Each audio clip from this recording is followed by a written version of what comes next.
This is Patrick Roden Reynolds. He runs the tick program on Martha's Vineyard, wildlife biologist, who's been here about a year and a half now. And you are about to do what?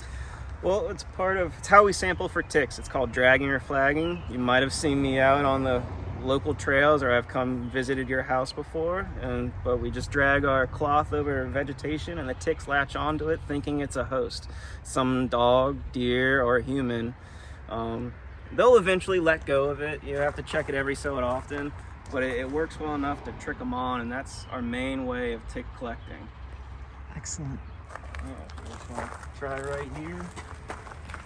I wouldn't expect to find much in the bare mulch ground, but once you get to here, a lot more green vegetation. And you say the leaf litter is really what attracts them? Yeah, leaf litter it holds that moisture which they really depend on to survive. Work my way around this stuff. Yeah, you just drag over a little vegetation and you flip it up and see if you got any lucky winners. So off the top of my head, I don't see anything. We just drag a real small area. But that's the gist. That's what you're doing, and you're looking. What are you looking for again? We're just seeing how many ticks we eventually come up with, and what species and what life stage they are. And it gives us a general idea of the kind of tick situation going on in your yard, whether it's a few, which is kind of normal, or infestation levels where we start finding 30, 50 ticks in a small single property.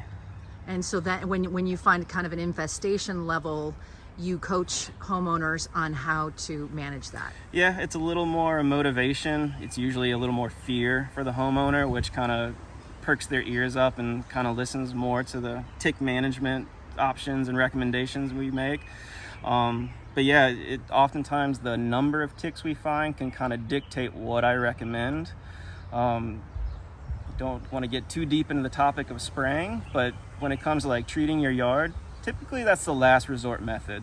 If I find a couple ticks in your yard, that's not really the recommendation I'm going to make, versus some properties where you can find 50 or 80 Lone Star ticks and they're outside all the time and they have kids that are playing outside. It's like, yeah, you might want to consider it, because the risk of tick-borne disease is just way too high. So the important thing is maybe scheduling a survey at your house, a tick survey with you, and also the tick check.